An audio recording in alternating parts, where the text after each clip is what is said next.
Please note, we would like to make it very clear, we are totally against the form of discipline described in the articles and accounts being used on minors and non-consenting adults. Although some of these accounts are fictional, and others may be an exaggerated reality, none of them are too far from the truth of what really happened back in those days. If you are enjoying our stories, please do subscribe to this channel. We will be posting many more stories as time goes by. Memories of the slipper. I had just finished my second year at prep school. My brother had gone off to scout camp, but I was deemed too young to join the Wolf Cub camp that year.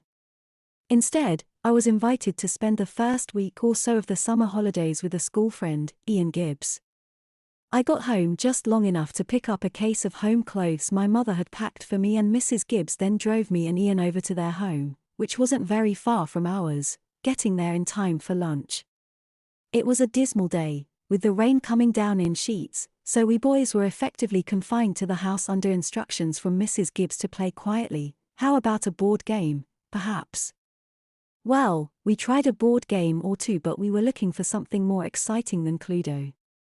After a while, we had run out of 9-year-old conversation, tried cards, dominoes, not really quite the thing. Then Ian suggested shipwrecks /.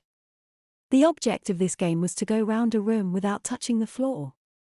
Well, one is supposed to take off shoes and use things like magazines on the floor as stepping stones, in the polite game, but we didn't stop to think of that. Plenty of chairs, sofas, even a stoutish bookcase to cling to. We were having fun, very noisy fun, it has to be said. A couple of times, we heard Mrs. Gibbs call out, "Boys, keep that noise down," but barring a minute or two straight after such commands, we didn't really pay much heed. The crunch, literally, came when Ian decided to get past a doorway by swinging on the door, only he swung a bit too far and crashed into a side table. Nothing was broken, thank goodness, but it made an awful racket, which brought in Mrs. Gibbs, not looking very happy. "How many times have I told you two to be quiet? Now look what you have done. Ian, go to your room right now, and you, young man," she looked straight at me, "you stay right here. I will be down shortly." With that, she followed her son upstairs. Well, I knew I was in trouble. Big trouble, and no matter how I tried to persuade myself otherwise, I couldn't but admit I was quite as guilty as Ian, and we had both, without a doubt, been more than a little naughty. I had never asked Ian what happened when he was naughty at home. We knew about school. We were both hardened criminals, well used to treading the path to the housemaster's study at bedtime for 3 quick whacks of the cane, but it dawned on me that I was about to find out. I had my suspicions that it was not just a telling off heading my way. I didn't dare move from the chair that had been indicated to me, but I listened. The doors must have been open because I could hear brief muffled voices, mostly that of Mrs. Gibbs, with a sorry or two from Ian. Then, after a moment or two silence, I heard what I had been dreading, the unmistakable sounds of a spanking. Prep school training kicked in and I counted the smacks. We were a quite heartless bunch of hooligans and took great delight in noting how many our classmates got on these occasions. I counted 15. My spirits rose a little. 15 smacks with her hand over my shorts wouldn't be so bad, they couldn't be. I had collected the occasional smack over shorts at school, and they were nothing much to worry about, nothing like as bad as the cane over pajamas. I heard a door shut upstairs and Mrs. Gibbs coming downstairs. When she came back into the living room, she just walked over to a straight chair, which she had to pick up from where we had knocked it over, and sat down. To my dismay, I saw she was holding a rather large and ominous-looking bedroom slipper. Well, I knew from school that attempting to delay punishment was asking for further trouble, so as soon as she sat down, I didn't wait to be called over but went across and stood by her knee. That walk seemed like walking through treacle. It was only perhaps 3 or 4 steps, but it took a long time. Mrs. Gibbs looked at me. I was trying to look brave, but I didn't feel brave.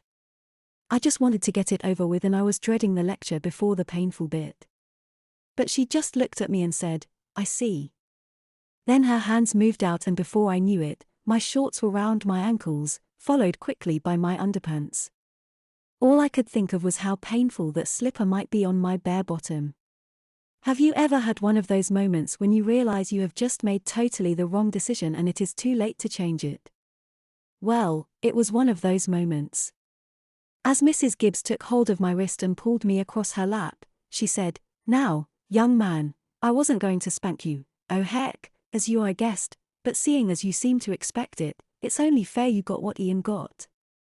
With that, she pushed the tail of my shirt up, placed a hand firmly in the small of my back and started to spank.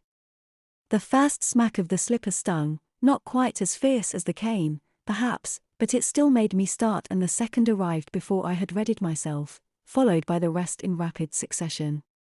I didn't keep count, I was too busy trying to hold back the tears I could feel forming, and it seemed like that spanking was never going to stop. But then suddenly it did, and I was being lifted back on my feet and my underpants and shorts were being pulled up, just as I couldn't hold back a sob any longer. Mrs. Gibbs marched me straight over to the sofa, sat down beside me and put her arm round me while I gulped and sniffed and tried to stop the tears. From somewhere, she had found a clean handkerchief, certainly not from my pocket, which she used to dab at my tears. Once I had calmed down a little, she gently explained that I had been naughty but that she wasn't really cross with me in any way, it was all over now. Then she leaned close and whispered in my ear, "And don't worry about the tears. Ian cried too, but don't let on you know." Somehow, that conspiratorial whisper cheered me up, and when I looked up, Mrs. Gibbs was smiling. A few minutes later, Ian came back in the room. Both of us saw each other's tear-reddened eyes. We gave each other sheepish grins, then this time we did play quietly until we were called into the dining room for tea. Ian told me later that he reckoned we must have really pulled a classic one because his mother never normally spanked that hard or gave so many whacks. But I had a great deal of respect for that slipper after that. When we were put to bed that night, Mrs. Gibbs supervised us bathing. Then, after we had dried off, she turned me round, looked at my bottom and with a brief "you'll survive," gave it a rather firm pat. If I was being picky, you could call it a smack rather than a pat. It made me jump. Then she told me to get my PJs on and hop into bed.